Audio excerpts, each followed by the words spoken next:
Hello,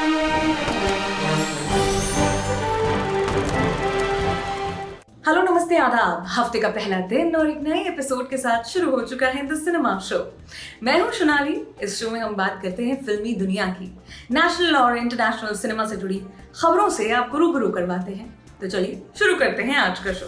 पहली खबर international cinema से है। कुछ दिनों पहले रिलीज हुई Hollywood film the Conjuring the devil made me do it ने बॉक्स ऑफिस पर रिकॉर्ड तोड़ कमाई कर डाली है। यूएस के थिएटर्स में रिलीज हुई इस फिल्म में $24 मिलियन यानी कि करीब 174 करोड़ रुपयों की कमाई की। इस कोरोना काल में इससे पहले record a quite place movie के दूसरे पार्ट ने बनाया था। उसने रिलीज के साथ ही $19.5 मिलियन यानी कि 142 करोड़ रुपयों की कमाई की थी। द कॉन्जरिंग 3 थिएटर्स के साथ HBO मैक्स पर रिलीज की गई है, लेकिन मेकर्स ने अभी तक ये नहीं बताया कि फिल्म को डिजिटली कितने व्यूज मिले। द कॉन्जरिंग 3 की बात करें तो फिल्म में पैट्रिक विल्सन और वेरा फार्मिंग नजर आए हैं।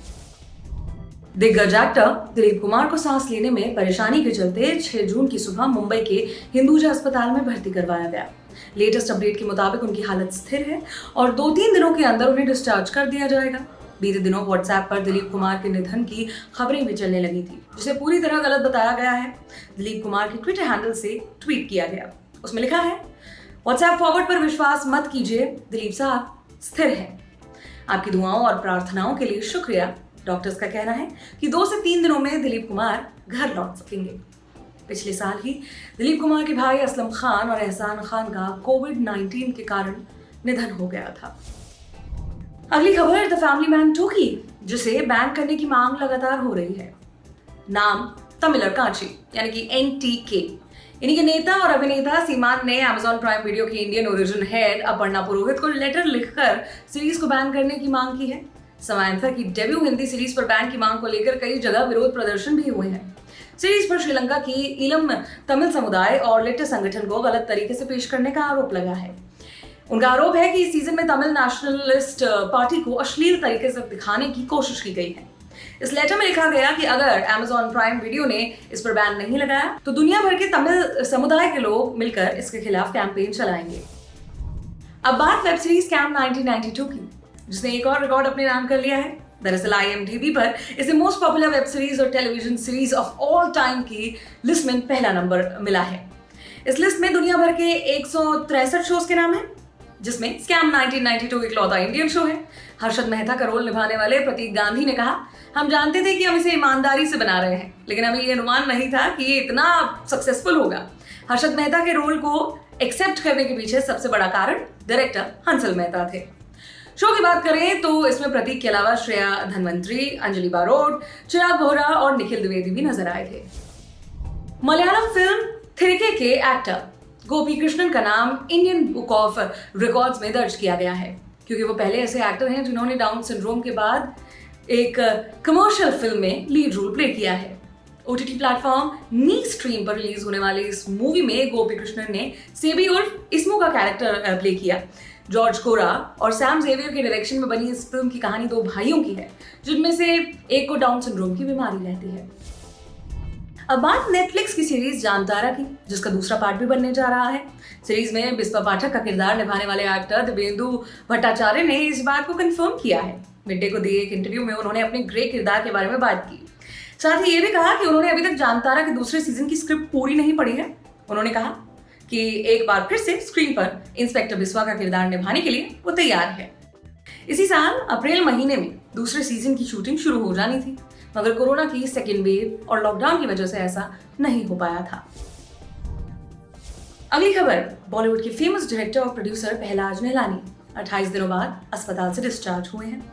7 मई को अचानक उनकी तबीयत बिगड़ने के बाद उन्हें हॉस्पिटल ले जाया गया था।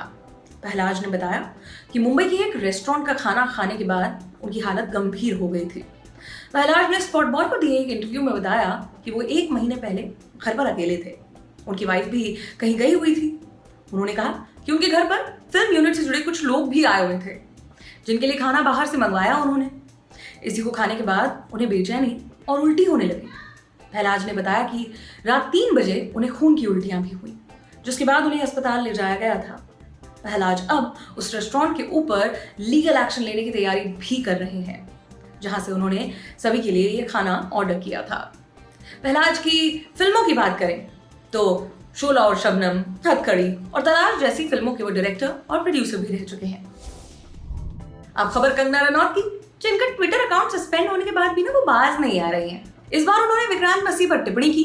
दरअसल यामी गौतम ने सोशल मीडिया पर अपनी शादी के अनाउंसमेंट की, शादी से जुड़ी रस्मों की फोटोज भी शेयर करी। एक तस्वीर में यामी लाल रंग की साड़ी पहने नजर आ रही हैं। लोग उनके नो मेकअप लुक को बहुत अप्रिशिएट कर रहे हैं। इसी फोटो में विक्रांत मसीह ने कमेंट किया, उन्होंने यामी की तुलना राधे माँ से कर दी। लिखा, राधे माँ की तरह शुद्ध और पवित्र। विक्रांत का ये कमेंट कंगना को कुछ भाया नहीं, वो भड़क गई।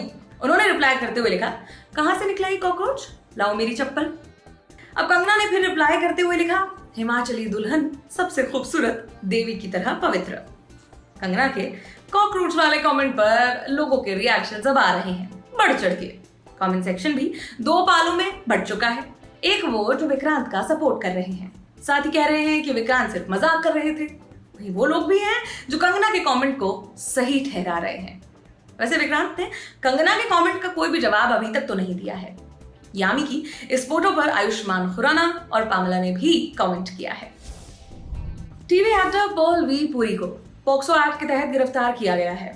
पॉल के ऊपर एक नाबालिग से दुष्कर्म और छेड़छाड़ का आरोप लगाया गया है। वहीं इंडस्ट्री के कई लोगों ने पॉल का सपोर्ट किया है। इसी बीच सोशल मीडिया पर एक ऑडियो क्लिप वायरल हो गया, जिसमें एक आवाज एकता कपूर और दूसरी आवाज विक्टिम की मां की बताई जा रही है। दावा किया जा रहा है कि इस ऑडियो में विक्टिम की मां इस बात को एक्सेप्ट कर रही हैं कि पर्ल पर लगे सारे के सारे आरोप झूठे हैं। वहीं एकता कपूर ने पर्ल के लिए इंस्टाग्राम पर एक पोस्ट भी किया था। उनका कहना था कि पर्ल को फंसाया जा रहा है। वहीं डीसीपी संजय कुमार पाटिल का कहना है कि पर्ल को बेवजह गिरफ्तार बिल्कुल नहीं किया गया है। पुलिस को जांच में पर्ल के खिलाफ सबूत मिले हैं। पुलिस ने यह भी बताया कि विक्टिम के पिता ने शिकायत दर्ज करवाई थी। उनका कहना है कि ये घटना साल 2019 में हुई, जिस वक्त नयागांव में एक शो की शूटिंग चल रही थी। फिलहाल पर्ल भी पूरी 14 दिन की न्याय हिरासत में है। अब खबर एक लॉस की। जाने माने कव्वाली गायक सईद साबरी का 6 जून को निधन हो गया। 85 साल की उम्र में उनका हार्ट अटैक से निधन हुआ है। सईद साबरी एक मुलाकात जरूरी है सनम और देर न हो जाए जैसे बेहतरीन गानों के लिए जाने जाते हैं। देश विदेश में सईद साबरी और उनके बेटे फरीद और अमीन की जोड़ी है साबरी ब्रदर्स के नाम से मशहूर रही।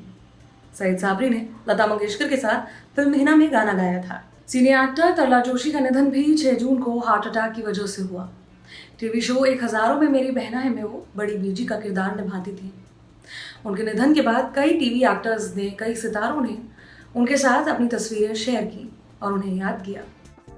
आज के सिनेमा शो में इतना ही।